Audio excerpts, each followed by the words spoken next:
I was ignored by my family, overshadowed by my mom's favoritism. No matter how hard I tried, I was always blamed for my sister's mistakes. I was never a favorite. That was my sister, Lily. The golden child. The person who could do no wrong, no matter how vicious she was or how much she got away with. My mother adored her, and me? I was just there, an afterthought, a shadow in my own house. It's always been this way. Growing up, I immediately realized that my opinions didn't matter, my dreams were unimportant, my feelings either disregarded or mocked. My sister failed a test because I distracted her. When she lost a buddy, I was very likely the cause. When she broke something, I must have pushed her, and my mother, she believed her every single time. I strove to be a perfect daughter. I worked hard, received good grades. I remained silent as they insulted me. I never acted out, never fought back. I hoped that if I demonstrated my worth, they would eventually love me as much as they loved her. However, nothing changed, and suddenly, everything came crumbling down. It began with an argument. Well, they were arguing. I was just standing there, letting them rant. My sister had failed a class, and rather than accepting responsibility, blamed me again. I didn't know how. Perhaps I stressed her out, simply by being. "You've ruined our lives," she exclaimed. I barely had time to respond before my mother added, "We'd be happier without you." And that was it, the moment that left me broken. I did not cry. I did not yell. I did not beg them to take it back.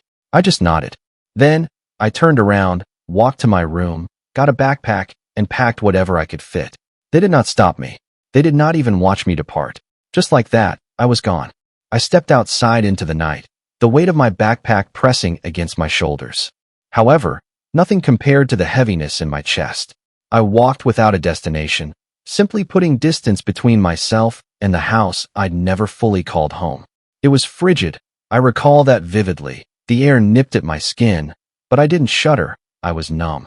I had always imagined leaving would be spectacular, like in the movies, maybe with tears rolling down my cheeks, maybe with one final, lingering look at the house I was leaving. However, there was none of it. No one pursued me. Nobody called my name. Nobody cared. That I didn't know where to go. I had no plans. There's no safety net. My savings laughable. I had a few hundred put away from modest tutoring gigs, but I knew one thing for sure. I'd never go back. I chose a cheap motel for the night and paid for a single room with trembling hands. I glanced at the bed but couldn't make myself lie down. Instead, I sat at the small desk, the weak yellow light flickering above me, trying to decide what to do next. I did not have a degree. I didn't have any connections. I barely had any money. But I had one advantage. I'd spent my whole life being ignored, underestimated. Nobody had ever handed me anything. If I was going to succeed, I'd have to create something from nothing. I began with what I knew, studying. It sounded ludicrous at the time, but I was really excellent at it. I had spent years excelling in school, instructing other students, and assisting individuals with complicated subjects. Maybe, just maybe, I can make that into something. The next day, I went to a small cafe, ordered the cheapest coffee on the menu, and utilized the free Wi-Fi to apply for every online tutoring opportunity one could find. I kept my charges low, just enough to entice folks to notice me. Initially, it was just enough to get by. I lived on quick noodles and dollar store foods. I rented a room in a shared apartment with 3 strangers who barely knew I existed. However, it was still better than where I had come from, because every day, I awoke knowing that no one would yell at me. Nobody would blame me for their failings. Nobody would say I was wrecking their life, and it was enough. The months passed. My tutoring opportunities grew. 1 client became 3, 3 multiplied into 10. I soon made enough money to move into a tiny studio apartment that was scarcely larger than a box, but it was mine.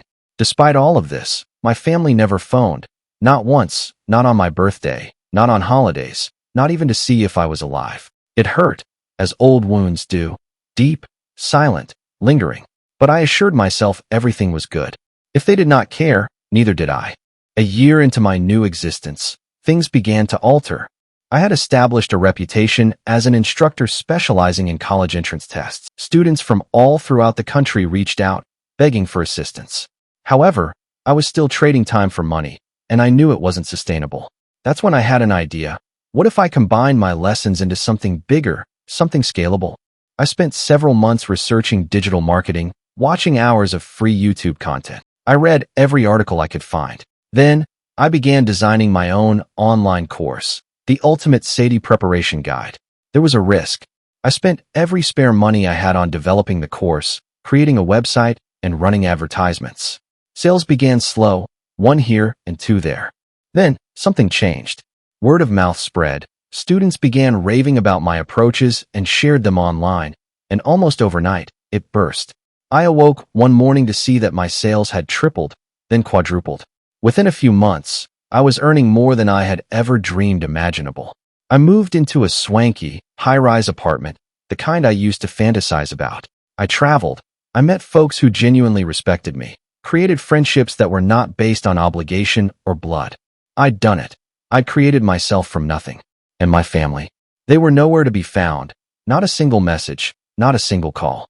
They didn't care about me. Until this morning, my phone vibrated. I scarcely looked at it. Then I noticed the notifications. Mom has 6 missed calls. Sister has 8 missed calls. I stared at the screen, my heart racing. After all this time, they had made it apparent that they never wanted me. I let out a slow breath. I'd changed. I wasn't the helpless, needy girl they had kicked out of their life. I wasn't their punching bag anymore. Whatever they wanted, this was not supposed to be an apology, and I had no intention of making things easy for them. I sat there and stared at the screen for what seemed like hours, but in actuality, it just took a few minutes. My thoughts raced. What could they want after all this time? Mom has never apologized for the way she treated me. She'd never revealed that she always picked my sister above me. And my sister, she hadn't even realized I was gone until now. But now, after all, they wanted me. I eventually decided to pick up. It was almost weird to hear her voice after so long. "Hello," I asked, keeping my voice calm. "Sweetie, please, we need to talk." Mom's voice quivered. "Sweetie?" After everything, she hadn't called me that in years. The phony compassion wounded. "What's going on?"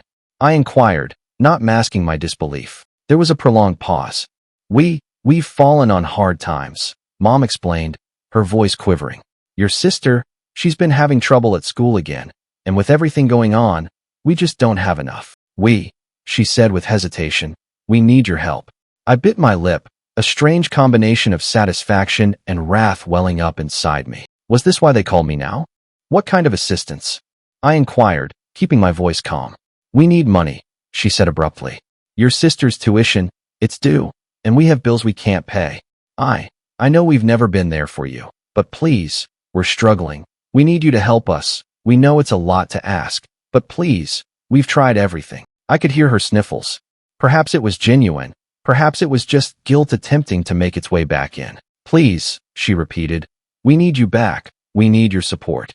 The words remained in the air. My support? They had been rejecting this assistance for years. I closed my eyes for a while, attempting to calm the flood of emotions that threatened to choke me. How could they think this was acceptable? For the first time in a long time, I felt more than apathy. It was hilarious. "You're serious?" I inquired, a bitter laugh escaping my lips. "You really think I'll come back and help you after everything?" There was a gap, followed by my mother's anxious cry. "Please, don't do this. We know we messed up, but we're your family. You can't just leave us like this." I clenched my fist. "You never cared about me when I needed you," I replied, my voice shaking with restrained rage. "You were too busy with your golden child. You let me disappear.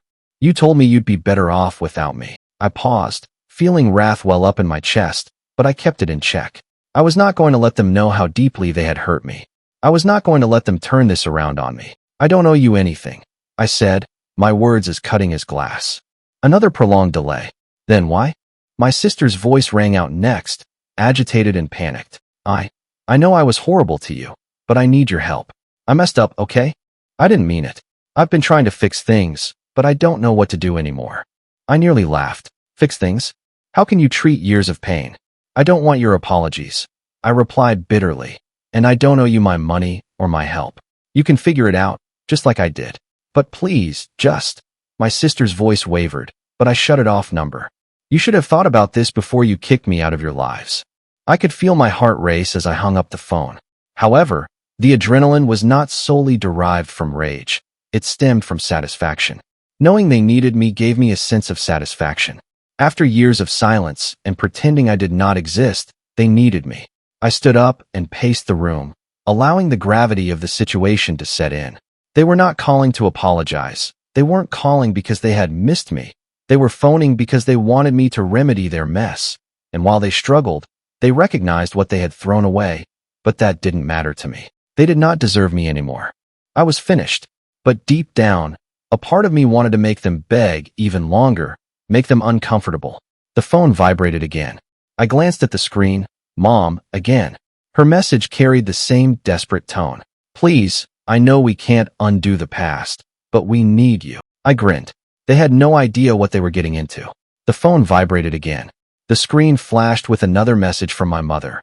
Please, I'm begging you. We don't know where else to turn.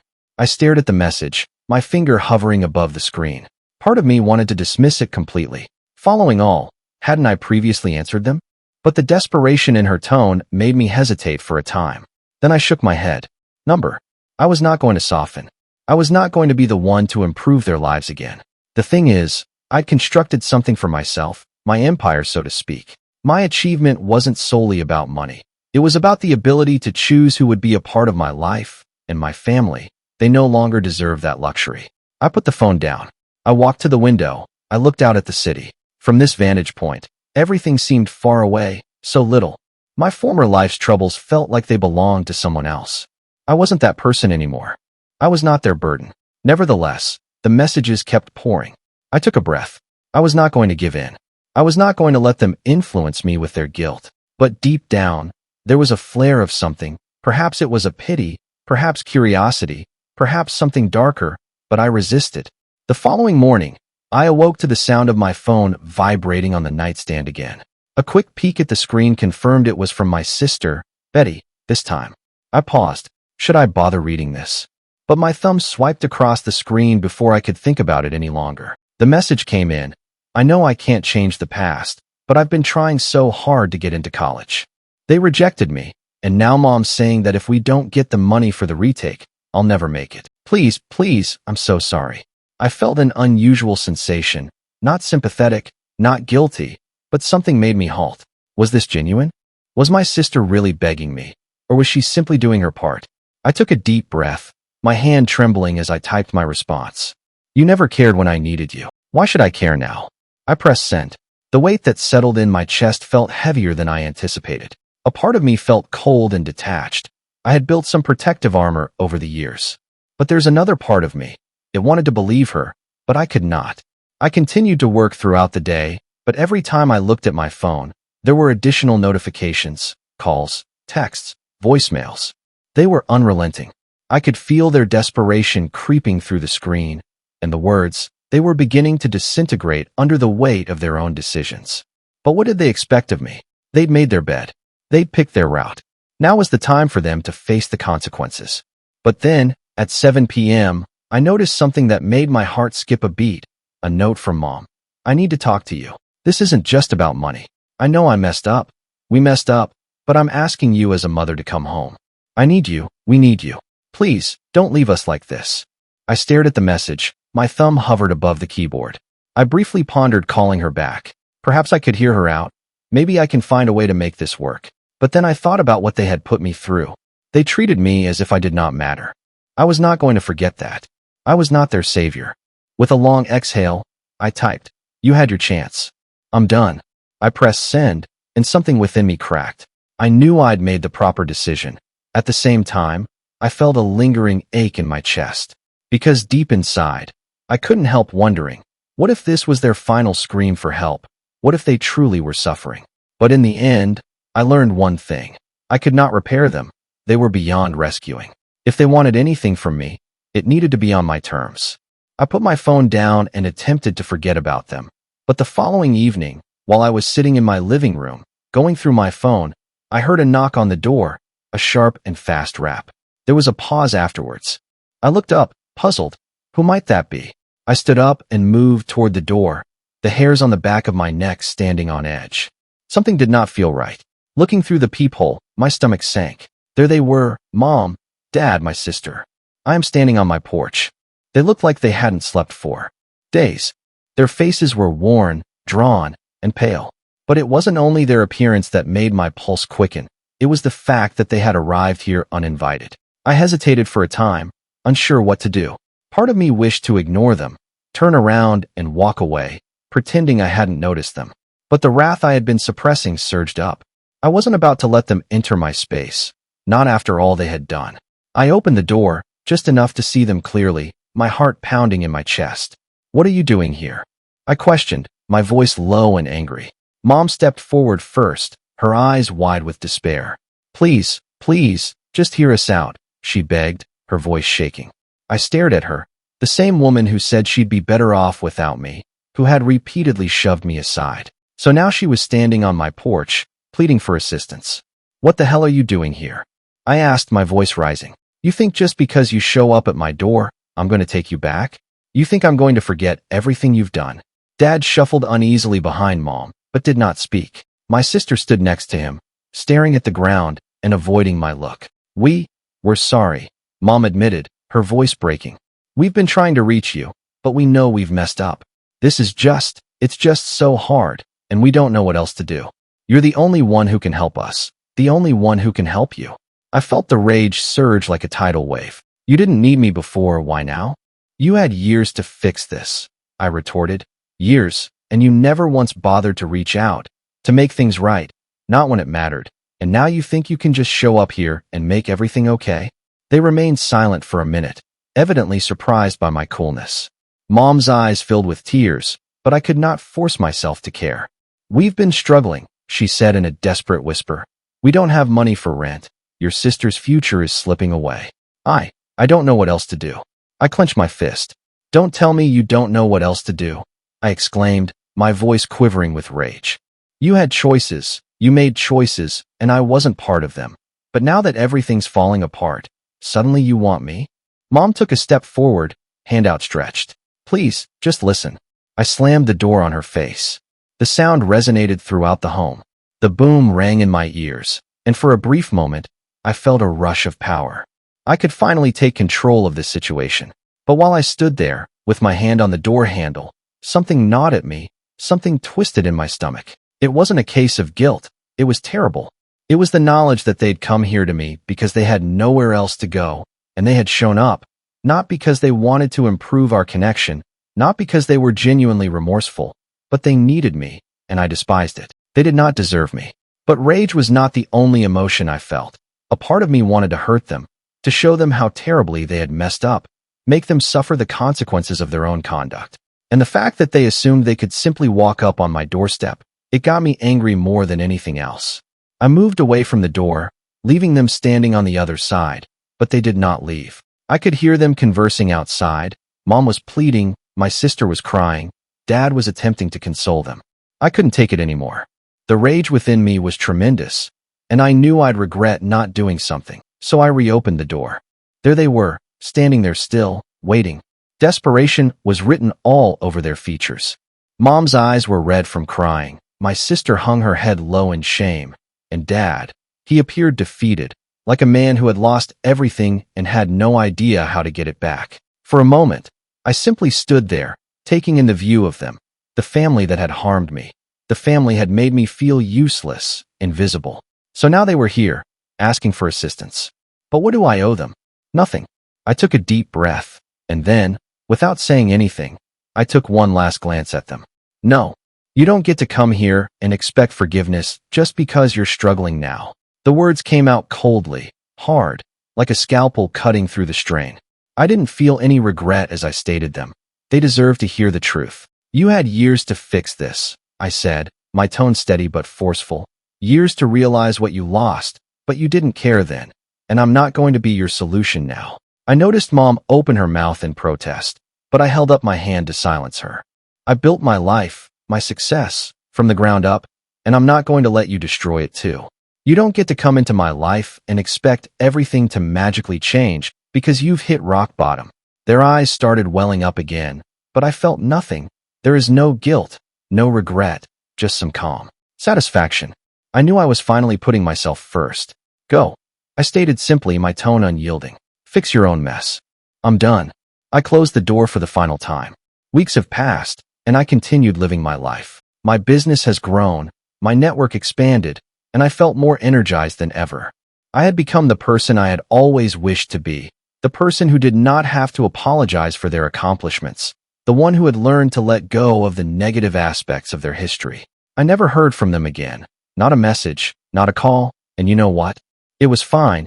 It was the tranquil peace I hadn't realized I'd been seeking. And as time passed, I came to realize something important. The ones who have wronged you, those who abandoned you, are not the people you should seek validation. You are the one who matters. You get to select what happens to your future. In the end, I had discovered one very simple truth. You can't keep giving to individuals who have never given you anything back. The door closed for good. Thank you for watching. If you haven't subscribed yet, please do so and hit the notification bell to stay updated with more shocking real-life stories happening around you.